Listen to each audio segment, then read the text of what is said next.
नमस्कार साथियों, जय हिंद, वंदे मातरम। स्वागत करते हैं आपके अपने YouTube चैनल रॉकिंग इन्फॉर्मेशन पर। 2020 का चैनल, अपडेट चैनल, जो अपडेट क्वेश्चन लेके आता है। बात करेंगे बाल विकास एवं मनोविज्ञान के पार्ट नंबर 6 की बात करेंगे। 6वां पार्ट है आज। अगर इसके पहले आपने पार्ट नहीं देखा होगा तो आई बटन पे यहाँ पे क्लिक करेंगे तो सभी पार्ट आपको मिल जाएंगे, पिछले 5 पार्ट। ठीक है, यहाँ पर महत्वपूर्ण 30 प्रश्नों की बात करेंगे जो आपके मॉडल पेपर की तरह होगा। 30 प्रश्न जैसे एग्जाम में आपके आते हैं, चाहे आप सी टेट का प्रिपरेशन कर रहे हो, चाहे एमपी टेट वर्ग 3 का प्रिपरेशन कर रहे हो, चाहे रीट का एग्जाम के लिए प्रिपरेशन कर रहे हो, चाहे केवीएस के लिए कर रहे हो, चाहे यूपी टेट के लिए कर रहे हो, सभी के लिए महत्वपूर्ण यहाँ पे वीडियो मिलेंगे, सभी के महत्वपूर्ण प्रैक्टिस सेट मिलेंगे। चलिए आइए स्टार्ट करते हैं। पहला क्वेश्चन यहाँ पे देखेंगे कि पियाजे के अनुसार निम्नलिखित में से कौन सी अवस्था है जिसमें बच्चा अमूर्त संकल्पनाओं के विषय में तार्किक चिंतन करना आरंभ करता है। यानी पियाजे के अनुसार निम्नलिखित में से कौन सी वह अवस्था है जिसमें बच्चा अमूर्त संकल्पनाओं के विषय में तार्किक चिंतन करना आरंभ करता है। कौन सी अवस्था है? चलिए सभी लोग बताइए। हर भाई बहन नीचे जाके कमेंट बॉक्स करेगा। कमेंट बॉक्स इसीलिए होता है, आप कमेंट करें, ठीक है, उस बात को फिलअप करें और सेंड करें। आपका मूल संक्रियात्मक अवस्था होगा क्या? पियाजे के अनुसार निम्नलिखित में से वह कौन सी अवस्था जिसमें बच्चा जो है अमूर्त संकल्पनाओं के विषय में तार्किक चिंतन करना आरंभ करता है। तो मूल संक्रियात्मक अवस्था होगा, या औपचारिक क्रियात्मक अवस्था होगी, या संवेदी प्रेरक अवस्था होगा, या पूर्व संक्रियात्मक अवस्था होगी। तो कौन सी अवस्था होगी? औपचारिक। ठीक है, यहाँ पर आपका औपचारिक संक्रियात्मक अवस्था हो जाएगी। चलिए अगला प्रश्न देखते हैं। हर प्रश्न इंपॉर्टेंट रहेगा, हर भाई बहन के लिए इंपॉर्टेंट है, क्योंकि सिलेक्शन पाना है तो मेहनत करना है, प्रैक्टिस करना है। क्वेश्चन देखेंगे कि बच्चों में बौद्धिक विकास की 4 विशिष्ट अवस्थाओं की पहचान की गई। यानी बच्चों में जो है बौद्धिक विकास के 4 विशिष्ट अवस्थाओं की पहचान की गई। किसने किसने पहचान किया भैया? जो आपके बच्चों के बौद्धिक विकास की 4 विशिष्ट अवस्था हैं, कोहल वर्ग के द्वारा पहचान किया गया, कि एक्सिनन के द्वारा, कि स्किनर के द्वारा, पियाजे के द्वारा। किसके द्वारा पहचान किया गया था? देखिए नवीन क्वेश्चन है, अपडेट क्वेश्चन है, आप सभी के लिए इंपॉर्टेंट क्वेश्चन है, तो आंसर होगा पियाजे के द्वारा। पियाजे के द्वारा ही क्या है, मानव यानी कि बौद्धिक विकास की 4 विशिष्ट अवस्थाओं को पहचान किया गया था। अगला प्रश्न देखिएगा, बहुत ही महत्वपूर्ण प्रश्न है कि विकास कभी ना समाप्त होने वाली प्रक्रिया है। यह विचार किससे संबंधित है? जो विकास होता है कभी ना समाप्त होने वाली प्रक्रिया है, यह विचार किससे संबंधित होता है? अंतः संबंध का सिद्धांत है, निरंतरता के सिद्धांत से, या एकीकरण के सिद्धांत से? यह आपका होगा अंतः क्रिया के सिद्धांत से। तो निरंतरता का होगा, क्योंकि विकास कभी ना समाप्त होने वाला यानी कि निरंतर चलने वाले आपका प्रक्रिया है, तो यहाँ पर निरंतरता हो जाएगी। वृद्धि देखिए एक निश्चित समय तक होती है, एक निश्चित आयु तक आपकी वृद्धि चलती रहती है, लेकिन विकास आपके जीवन पर्यंत मृत्यु पर्यंत तक चलता है। जब तक आपके शरीर में जान होती है तब तक विकास चलता ही रहता है, चलता ही रहता है, यानी कि निरंतरता का सिद्धांत हो जाएगा। ठीक है, चलिए अगला प्रश्न की बात करेंगे कि वह अवस्था जब बच्चा तार्किक रूप से वस्तुओं व घटनाओं के विषय में चिंतन प्रारंभ करता है। यानी वह अवस्था जब बच्चा तार्किक रूप से वस्तुओं व घटनाओं के विषय में चिंतन प्रारंभ करता है, तो कौन सा होगा? संवेदी प्रेरक अवस्था, औपचारिक संक्रियात्मक अवस्था, या पूर्व संक्रियात्मक अवस्था, या मूर्त संक्रियात्मक अवस्था? तो कौन सी अवस्था होगी भैया? हर भाई बहन नीचे कमेंट बॉक्स में जरूर बताइए। आपका होगा मूल संक्रियात्मक अवस्था। देखिए पियाजे की जो संज्ञानात्मक अवस्थाएं थी, 4 अवस्थाएं थी, इनको रट लीजिएगा। और यहाँ पे आई बटन पे आपको पियाजे मनोवैज्ञानिक के मैंने 6-7 वीडियो बना के रखे हैं, 6-7 मनोवैज्ञानिक के। ठीक है, कोहल वर्ग हो गया, पावलाव हो गया, थांडाइक हो गया, इससे क्वेश्चन जरूर आपके मनोविज्ञान से पूछे ही जाते हैं, कन्फर्म ही है। तो इसको पूरा डिटेल से बताया गया है, तो वीडियो में देख लीजिएगा। ठीक है, हम बात करेंगे नेक्स्ट क्वेश्चन की। अगला प्रश्न आपके लिए है कि निम्न कक्षाओं में जो खेल विधि आधारित होती है, जो कक्षाओं में खेल विधि आधारित होती है, शारीरिक शिक्षा कारकों के सिद्धांत पर आधारित होती है, या शिक्षण की विधियों पर आधारित होती है, या विकास एवं वृद्धि के मनोवैज्ञानिक सिद्धांत पर आधारित होती है, या शिक्षण के सामाजिक सिद्धांतों पर? तो निम्न कक्षाओं में जो खेल विधि आधारित होती है वह आपकी होती है विकास एवं बौद्धिक मनोवैज्ञानिक के सिद्धांत पर आधारित होती है। ठीक है, तो आपका C option is the right answer हो जाएगा। ठीक है, अगला क्वेश्चन यहाँ पे देखेंगे, हर प्रश्न इंपॉर्टेंट रहेगा। ठीक है, देखिए अगला प्रश्न आपका कह रहा है, प्रश्न नंबर 6 नंबर देखेंगे कि निम्नलिखित में से किस अवस्था में बच्चे अपने समवयस्क समूह के सक्रिय सदस्य हो जाते हैं। यानी ऐसी कौन सी अवस्था होती है बच्चों में कि उस समय के समवयस्क समूह के सक्रिय सदस्य हो जाते हैं। तो सभी लोग जानते हैं ऐसी कौन सी अवस्था होती है। अगर आप लोग जानते हो तो कमेंट कर दिए। क्या वह किशोरावस्था है, क्या वह प्रौढ़ावस्था है, क्या वह बाल्यावस्था है, पूर्व बाल्यावस्था है या बाल्यावस्था है। हर भाई बहन कमेंट करेंगे क्योंकि आप भी किशोरावस्था से गुजर चुके हैं, हम भी गुजर चुके हैं, पूर्व बाल्यावस्था से भी गुजर चुके हैं। ठीक है, तो देखिए किशोरावस्था से भी आप लोग गुजर चुके हैं। तो कौन सा देखिए होगा, समवयस्क समूह में सक्रिय सदस्य हो जाता है तो आपका होगा किशोरावस्था। ठीक है, बहुत ही अच्छा आपने आंसर दिया, बहुत ही अच्छा। ठीक है, अगला प्रश्न देखेंगे, हर प्रश्न इंपॉर्टेंट होगा। अगला प्रश्न कह रहा है कि बच्चे के संज्ञानात्मक विकास को सबसे अच्छे तरीके से कहाँ परिभाषित किया जा सकता है। यानी बच्चे का जो संज्ञानात्मक विकास है उसको सबसे अच्छे तरीके से कहाँ परिभाषित किया जा सकता है। खेल के मैदान में, विद्यालय एवं कक्षा में, गृह में या ऑडिटोरियम में।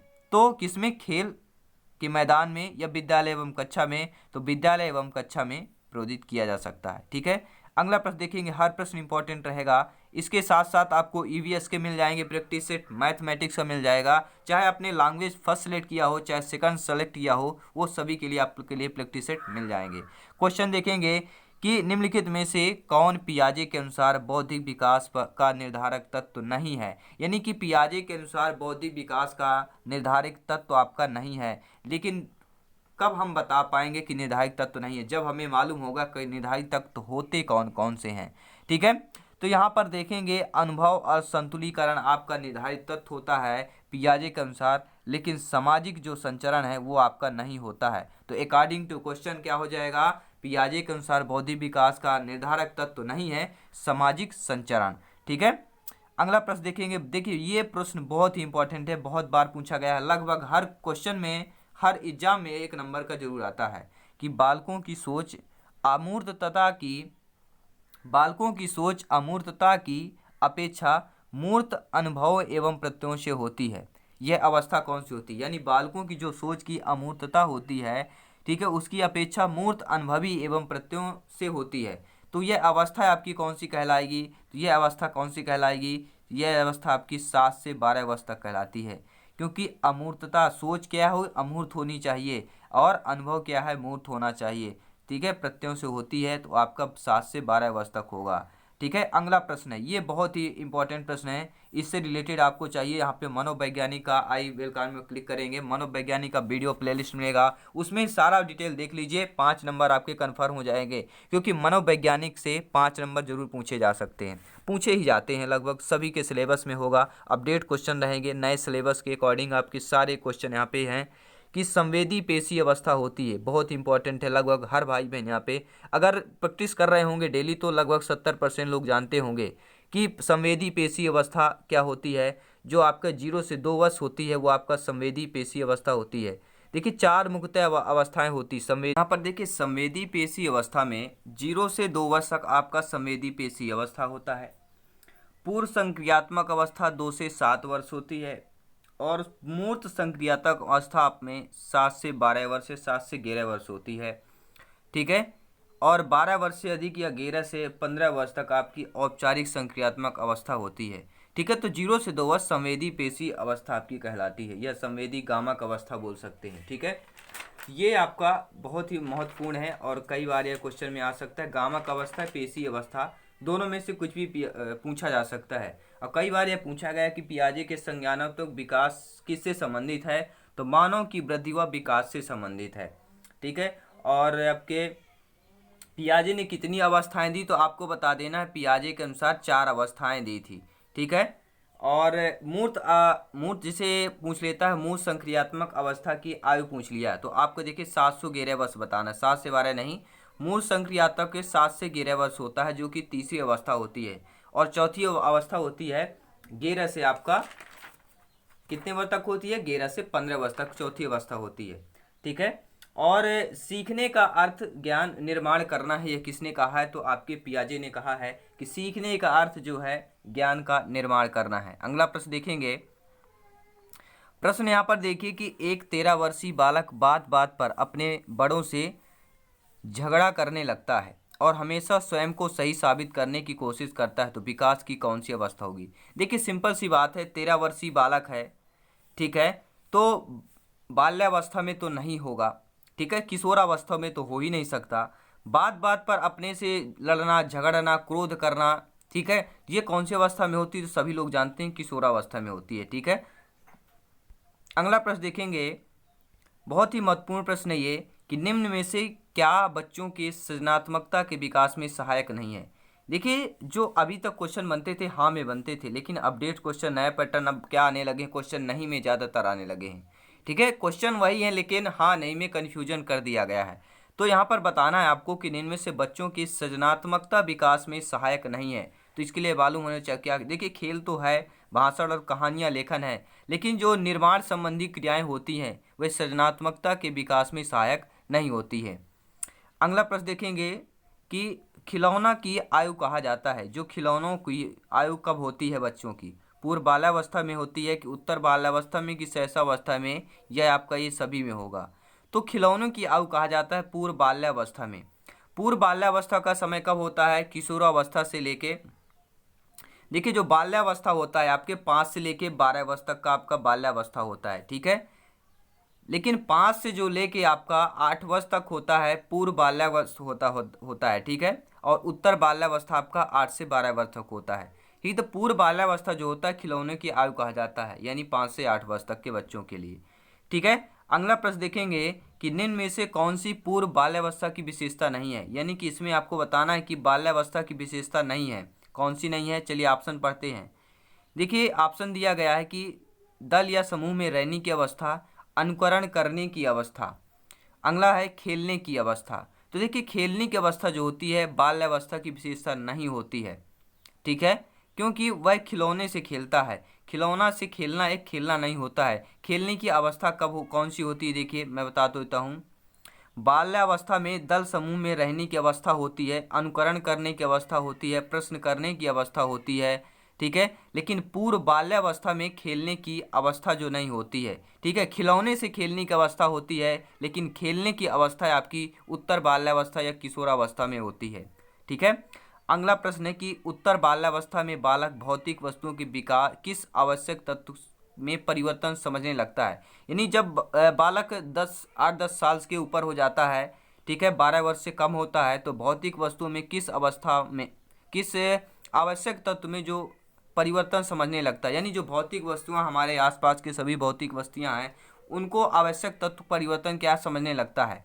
तो देखिए जो द्रव्यमान होता है संख्या और क्षेत्र में परिवर्तन समझने लगता है। द्रव्यमान होता है जैसे इसका कितना द्रव्यमान है, यानी कि वेट, वजन, ठीक है। संख्या समझने लगे, इतनी संख्या में इतने पेड़ लगे हुए हैं, इतने फूल लगे हुए हैं, इतने पुष्प के पेड़ लगे हुए हैं, और ये इतना क्षेत्र है, समझने लगते हैं इतना, ठीक है। तो आपका कौन होता है, उत्तर बाल्यावस्था में समझने लगते हैं बच्चे। ऐसा भी क्वेश्चन पूछा जा सकता है। अगला प्रश्न है कि व्यक्तित्व स्थायी जो है समायोजन है, जो व्यक्तित्व होते हैं स्थायी समायोजन है पर्यावरण के साथ, जीवन के साथ, प्रकृति के साथ। देखिए आप और हम व्यक्ति हैं, ठीक है, स्थायी समायोजन यानी पर्यावरण के साथ हम 24 आवर्स 365 दिन रहते हैं। जीवन के साथ हम प्रति आवर्स 365 दिन रहते हैं। प्रकृति के साथ कहीं भी जाएंगे प्रकृति हमारे साथ रहेगी, मिट्टी, धूल, आकाश, वायु, जल, पानी सभी हमारे साथ रहेंगे। तो ये सभी हो जाएगा, यानी व्यक्तित्व का स्थायी जो समायोजन है ये सभी हो जाएंगे, ठीक है। अगला प्रश्न है आपका कि दूसरे वर्ष के अंत तक शिशु का शब्द भंडार हो जाता है, यानी कि जब बालक 2 वर्ष का होता है, दूसरे वर्ष तक का के अंत तक, यानी कि 2 वर्ष का जब पूर्ण हो जाता है तो शिशु का शब्द भंडार कितना होता है, 100 शब्द, 60, 50 या 10। तो देखिए 100 शब्द जो है भंडारण हो जाते हैं जब बच्चा जो है 2 वर्ष तक का हो जाता है, 2 वर्ष पूर्ण हो जाता है, तो 100 शब्द भंडार हो जाते हैं। ये कई बार ये क्वेश्चन आता है, शब्द भंडारण से एक क्वेश्चन जरूर आपके एग्जाम में आ जाता है, तो इनको जरूर ध्यान रखिएगा, ठीक है। अगला प्रश्न देखेंगे कि शर्म और गर्व जैसी भावना का विकास किस अवस्था में होता है, यानी कि ऐसी कौन सी अवस्था है जिसमें ऐसा हमें मालूम चले कि शर्म आने लगती है, और जब कुछ अच्छा काम करते हैं तो गर्व की बात होती है, तो ऐसी भावना किस अवस्था में आ जाती है बच्चों में। तो आपकी जो बाल्यावस्था होती है, इस अवस्था में आपकी यह भावना आ जाती है शर्म और, ठीक है, शर्म की अवस्था आने लगती है और गर्व की, दोनों की अवस्था आपकी बाल्यावस्था में आ जाती है। क्वेश्चन देखिए कि मैकडूगल के अनुसार मूल प्रवृत्ति जिज्ञासा का संबंध कौन संवेग से है। यानी कि मैकडूगल के अनुसार जो है, जो आपकी मूल प्रवृत्ति जिज्ञासा होती है, कौन से संवेग से संबंधित है। भय, घृणा, आश्चर्य, भूख।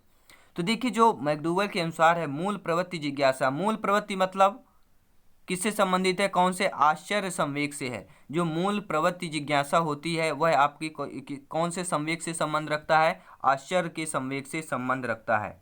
अगला प्रश्न है कि सहसावस्था की प्रमुख विशेषता नहीं है।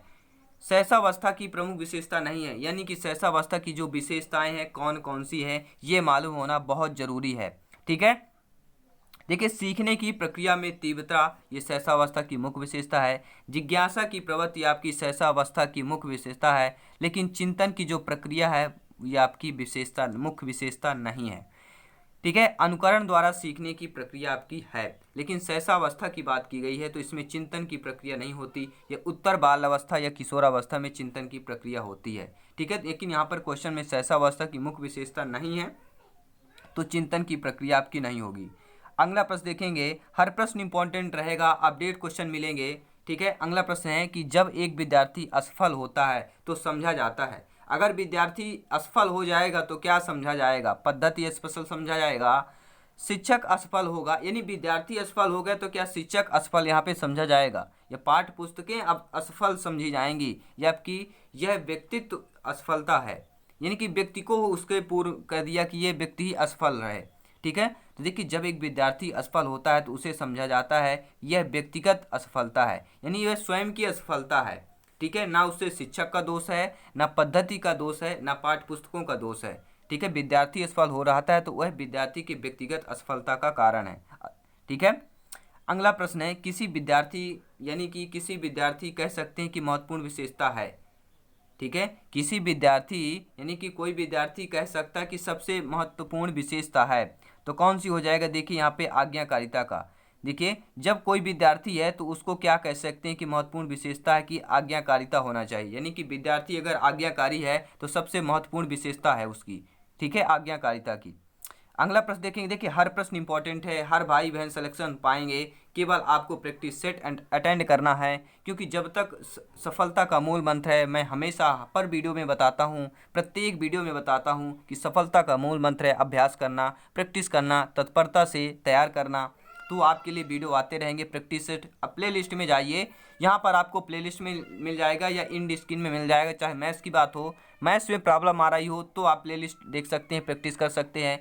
पर्यावरण में प्रॉब्लम आ रही है तो देख सकते हैं, प्रैक्टिस कर सकते हैं। और बाल विकास का प्रैक्टिस चल ही रहा है तो इसमें आपको प्रॉब्लम सभी सॉल्व हो जाएगी। अब देखते हैं क्वेश्चन की तरफ कि मानवीय मूल्यों जो प्रकृति में सार्वत्रिक हैं के विकास का अर्थ है। जो मानवीय मूल्य हैं जो प्रकृति में सार्वत्रिक है, यानी कि हर जगह है, जो मानवीय मूल है प्रकृति में हर जगह विद्यमान है, सार्वत्रिक है, कि विकास का अर्थ क्या होता है, क्या होता है, मतारोपण होता है, अंगीकरण होता है, अनुकरण होता है, या आपकी अभिव्यक्ति होता है। तो सभी लोग जानते हैं अभिव्यक्त होता है, क्योंकि मानवीय मूल्यों की जो प्रकृति में सार्वत्रिक है वह विकास का अर्थ आपका अभिव्यक्त कहलाएगा। ठीक है, अगला प्रश्न की बात करेंगे कि निम्न में से किस स्तर के बच्चे अपने समकक्षी वर्ग के सक्रिय सदस्य बन जाते हैं। यानी कि बच्चों का ऐसा कौन सा स्तर है जिसमें अपने समकक्षी यानी कि समान कक्षा में, अगर बालक छठवीं में पढ़ रहा है, छठवीं कक्षा में, तो छठवीं वर्ग के सदस्य बन जाता है। पाँचवीं वर्ग में कक्षा में पढ़ रहा है तो पाँचवीं वर्ग के सदस्य बन जाता है। तो वह कौन सी अवस्था है,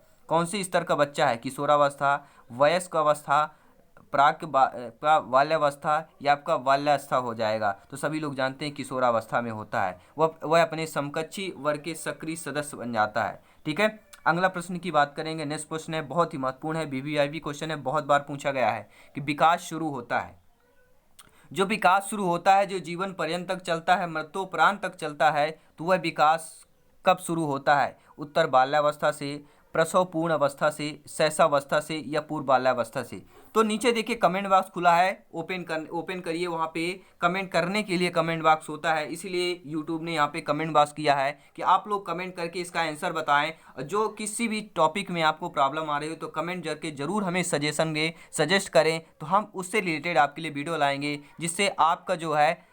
जिससे आपकी प्रॉब्लम हम सॉल्व कर पाएँ। तो केवल एक ही माध्यम है, कमेंट करके आप हम बता सकते हैं, क्योंकि आपके मन की हम यहाँ पे नहीं जान सकते हैं, मन की जान सकेंगे जब आप कमेंट द्वारा हमें पहुँचा सकेंगे अपने मन की बात, तो हम फिर आपके मन की बात के अकॉर्डिंग आपका सिलेबस यहाँ पे पूरा करेंगे, आपके अनुसार यहाँ पे वीडियो बनाएंगे, क्योंकि जो आपको प्रॉब्लम हो, हमारा मकसद है आपकी प्रॉब्लम को सॉल्व करना। तो आपकी प्रॉब्लम सॉल्व होगी जब आप अपना प्रॉब्लम सजेस्ट करेंगे या अपना डिस्कस करेंगे या बताएंगे हमें, ठीक है। तो बताना जरूर है, प्रैक्टिस करिए, खुल्लम खुल्ला कमेंट बॉक्स करिए, कोई भी हो, 4 ऑप्शन रहते हैं, 4 में तो कोई तो सही होगा, वरना हम तो सही तो बताते हैं।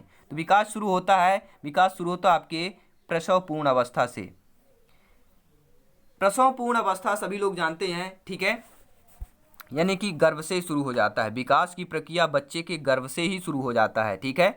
अगला प्रश्न है कि बहुविध बुद्धि सिद्धांत के अनुसार सभी प्रकार के पशुओं, खनिजों और पेड़ पौधों को पहचानने और वर्गीकृत करने की योग्यता क्या कहलाती है। यानी बहुबुद्धि के विकास के सिद्धांत के अनुसार पशु, खनिज, पेड़ पौधे को पहचानने और वर्गीकृत करने की योग्यता आपकी क्या कहलाती है, तो कहलाती है आपकी संज्ञानात्मक गतिविधि कहलाएगी, ठीक है। क्वेश्चन समझ लीजिएगा, अब सभी इंपॉर्टेंट क्वेश्चन है यहाँ पर। देखिए अगला प्रश्न देखेंगे, प्रश्न नंबर 27 है कि पियाजे के अधिगम के संज्ञानात्मक सिद्धांत के अनुसार, यानी देखिए जीन पियाजे का सिद्धांत बहुत ही महत्वपूर्ण है। यहाँ आपको आई बटन में क्लिक करिए, आपको मिल जाएगा जीन पियाजे, कोहलबर्ग, थॉर्नडाइक, सभी के इंपॉर्टेंट पॉलो के मिल जाएंगे, ठीक है। देखिए पियाजे के अधिगम के संज्ञानात्मक सिद्धांत के अनुसार वह प्रक्रिया जिसके द्वारा संज्ञानात्मक संरचना को संशोधित किया जाता है, क्या है वह प्रक्रिया जिसके द्वारा संज्ञानात्मक संरचना को संशोधित किया जाता है, तो क्या कहलाता है आपका समावेशन कहलाता है, ठीक है। क्या कहलाता है, समावेशन कहलाता है, क्योंकि यहाँ संज्ञानात्मक संरचना को संशोधित करना ही समावेशी कहलाता है, समावेशन कहलाता है। अगला प्रश्न बात करेंगे, सबसे महत्वपूर्ण प्रश्न है कि कोहलबर्ग के अनुसार सही और गलत प्रश्नों के बारे में निर्णय लेने में शामिल चिंतन प्रक्रिया को कहा जाता है। यानी अब बात आ गई कोहलबर्ग के अनुसार सही और गलत प्रश्नों के बारे में निर्णय लेने में शामिल चिंतन प्रक्रिया को क्या कहा जाएगा, सहयोग की नैतिकता, नैतिक की तर्कणा, ठीक है, यह आपका हो जाएगा नैतिक यथार्थवाद या होगा नैतिक द्विधा। तो कोहलबर्ग के अनुसार सही और गलत प्रश्नों के बारे में निर्णय लेने शामिल चिंतन प्रक्रिया को कहा जाता है नैतिक तर्कणा, ठीक है। B option is the right answer. अगला प्रश्न देखेंगे, बस हर भाई से निवेदन है, वीडियो को लाइक करें, शेयर करें, चैनल नया है, नया अपडेट क्वेश्चन है, आपको लिए प्रेम और स्नेह मिलता रहेगा, शेयर और करिए, चैनल को बड़ा कीजिए, ताकि आपको वाकई में लगे कि वाकई में हम मेहनत कर रहे हैं। देखिए 2 क्वेश्चन और बचे हैं कि एक व्यक्ति जो है अपने समकक्ष व्यक्तियों के समूह के प्रति आक्रामक व्यवहार करता है। यानी आप एक व्यक्ति है जो अपने समकक्ष व्यक्ति, यानी कि समकक्ष मतलब होता है कक्षा से संबंधित नहीं होता है। देखिए कक्षा से 6वीं कक्षा का बालक है तो उससे कक्षा के कोई और हो सकता है, या वो कॉलेज गोइंग स्टूडेंट है तो कॉलेज अगर फर्स्ट ईयर है तो फर्स्ट ईयर के साथ हो सकता है। समकक्ष मतलब उसी से रिलेटेड एज आसपास होना चाहिए, ठीक है। तो वह समूह के प्रति आक्रामक व्यवहार करता है और विद्यालय में मानदंडों को नहीं मानता है, तो इस विद्यार्थी को में सहायता की आवश्यकता है। किस क्षेत्र में सहायता की अवस्था है, भावात्मक में, उच्चतरीय चिंतन कौशल में, संज्ञानात्मक की मनोज्ञात्मक में। चलिए बताइए समकक्ष में क्या है, देखिए इसमें भावात्मक क्षेत्र की क्या है, सहायता की आवश्यकता है, ठीक है। अगला प्रश्न देखेंगे, देखिए लास्ट क्वेश्चन है इस वीडियो का, इसी टाइप के क्वेश्चन आपको मिल जाएंगे यहाँ पर, ठीक है। प्लेलिस्ट में जाइए, सभी क्वेश्चन इंपॉर्टेंट है, सभी को मिल जाएंगे, हर पैटर्न के मिलेंगे। देखिए नए अपडेट क्वेश्चन रहेंगे, एनसीईआरटी के अकॉर्डिंग रहेंगे, जो आपके एग्जाम में पूछे जाना है, हम वही क्वेश्चन लेके आते हैं जो आपके लिए हेल्पफुल हो, यूजफुल हो, ठीक है, और रीडफुल हो, यानी कि स्टडीफुल हो, ठीक है। तो शिक्षक को यह सलाह दी जाती है कि वे अपने शिक्षार्थी को सामूहिक गतिविधियों में शामिल करें। शिक्षक को सलाह दी जाती है, यानी कि आप भावी का अध्यापक शिक्षक है तो आपको सलाह मान लीजिए कि दी जा रही है कि अपने शिक्षार्थियों को सामूहिक गतिविधियों में शामिल करें, क्योंकि सीखने को सुगम बनाने के अतिरिक्त ये खाली स्थान में भी सहायता करती है। किसमें सहायता करती है, किस में सहायता करती? चले सभी लोग, कमेंट खुला हुआ है, कमेंट भरिए उसको। खाली है, क्या करेगा कमेंट बेचारा, उसको भरिए तो कम से कम भर दीजिए उसको कमेंट करके। क्या आएगा? देखिए यहाँ पर आएगा समाजीकरण। कैसे आएगा? देखिए शिक्षक को यह सलाह दी जाती है कि अपने शिक्षार्थियों को समूह गतिविधि में शामिल करें, क्योंकि सीखने को सुगम बनाने के अतिरिक्त ये समाजीकरण में भी सहायता करती है। किस में करती है भैया? समाजीकरण में। ठीक है, किस में करती है? समाजीकरण में सहायता करती है। ठीक है,